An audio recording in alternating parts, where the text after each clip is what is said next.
Hello বন্ধুরা, Baruipur Gargi Memorial institute of টেকনোলজিতে আমার এমস বিএসসি নার্সিংয়ের এক্সাম সেন্টার পড়েছিল।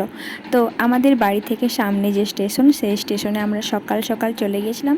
তারপর ওখান থেকে ট্রেন ধরে আমরা এবার খড়গপুরের জন্য বেরিয়ে পড়েছিলাম। ট্রেনটা প্রচুর লেট করেছিল, প্রায় 2 ঘন্টা লেট করেছিল ট্রেনটা। তো যাই হোক, অবশেষে ট্রেন আসার পর আমরা চেপে করে চলে গেছিলাম খড়গপুর। এবার খড়গপুরে নামার পর সেখানে যে ট্রেন, সেখান থেকে যে আমরা এবার হাওড়া যাব, সেই ট্রেনটাও 1 ঘন্টা মতো লেট করেছিল। আর এত গরম ছিল সেদিনকে যে সেটা সহ্য করা যাচ্ছিল না। মানে বসে বসে একদম ঘেমে স্নান করে যাচ্ছিলাম, এতটাই গরম। আমরা ওইখানে আমার একটা দাদার বাড়িতে গিয়ে স্টে করব। তো ওইখানে আমরা যাব, হাওড়ায় নেমে হাওড়া থেকে শিয়ালদা যাব। যাই হোক, হাওড়া ঢোকার আগে আমাদের ট্রেনটা একদম ফাঁকা হয়ে গেছিলো। আর আমরা ওই একটা সিটে, বাবা একদিকে এবং আমি একদিকে শুয়ে পড়েছিলাম ফাঁকায় ফাঁকায়। আবার হাওড়াতে নেমে এবার আমরা বাসে চাপবো হাওড়া থেকে শিয়ালদা কোর্টের উদ্দেশ্যে। ওইখানে দাদা নিতে আসবে, দাদার বাড়ি গড়িয়াতে। আমরা আবার শিয়ালদা থেকে ট্রেনে করে গড়িয়া পর্যন্ত যাব। ওদের বাড়ি ঢুকতে ঢুকতেই প্রায় আমাদের রাত 8টা বেজে গেছিলো। এবার সকালবেলা যেহেতু এক্সাম আছে, 5টায় উঠতে হবে, খেয়ে দিয়ে তাড়াতাড়ি শুয়ে পড়েছিলাম। আর সকালবেলায় উঠেই আবার আমরা গড়িয়া স্টেশনে চলে আসি। গড়িয়া থেকে আমরা সোজা বারুইপুর স্টেশনে গিয়ে নামি এবং ওখান থেকে টোটো করে আমরা গার্গী মেমোরিয়াল ইনস্টিটিউট অফ টেকনোলজিতে পৌঁছে যাই। সেখানে আমি প্রায় 2 ঘন্টা আগে পৌঁছে গেছিলাম।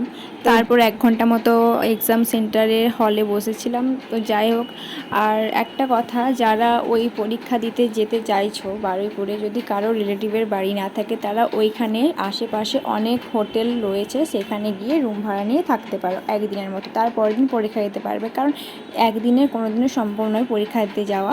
আমার পরীক্ষা 9টায় পড়েছিল, তো সেটা কোনো মতোই সম্ভব নয় আমাদের ঝাড়গ্রাম থেকে ওই বারুইপুরে গিয়ে এক্সাম দেওয়া 9টার সময়।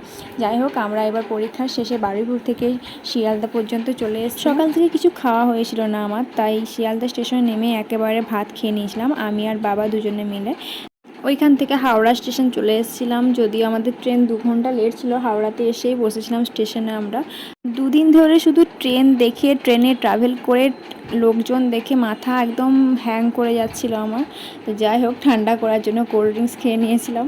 তো অনেকে লোকাল ট্রেনে ট্রাভেল করতে পছন্দ করে না বা পারে না, বাট আমার একটা কারণেই লোকাল ট্রেনে ট্রাভেল করতে ভালো লাগে, কারণ এখানে প্রত্যেকটা স্টেশনে স্টেশনে নতুন নতুন খাবার ওঠে, চানা মশলা, ঝালমুড়ি, এগুলো তো স্পেশাল লোকাল ট্রেনে। তো যাই হোক, ওগুলোর জন্য আমাকে খুব ভালো লাগে। রোজ তো আর এত দূর ট্রাভেল করছি না, তো যখন করব তো একটু ট্রেনের যে ফিলিংস, যে ওই ফিলিংসটা খাবারের, ওটা যাতে পাই, তার জন্য লোকাল ট্রেনটা খুব ভালো লাগে। তো আমরা খড়গপুরে গিয়ে অপেক্ষা করছিলাম। অবশেষে আমাদের খালি ট্রেন চলে এলো, একদম কেউ ছিল না।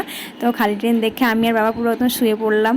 আগের ট্রেনটা পাইনি, তাই আমাদের ঢুকতে 9:30 বেজে গেছিলো খাটকুড়াতে, যেটা আমাদের স্টেশন। এবার ওইখান থেকে বাইকে করে আবার 1.5 কিলোমিটার পর্যন্ত আমাদের বাড়ি পর্যন্ত যেতে হবে। ওই স্টেশনের ওখানেই আমাদের বাইক রাখা ছিল। সারাদিন এত জার্নি হয়েছিল, যখন ট্রেন থেকে নেমে 2 মিনিট মতো দাঁড়িয়েছিলাম, বাবা তখন বাইকটা আনতে গেছিলো, মনে হচ্ছে ট্রেনেই রয়েছে, একদম দুলতেছিলাম। তো বন্ধুরা, আমার এই ছোট্ট ভ্লগটা কেমন লাগলো প্লিজ কমেন্টে জানিও, এবং একটা লাইক, একটা সাবস্ক্রাইব করে দিও, যেটা আমার চ্যানেলটা একটু গ্রো করতে পারে। Thank you.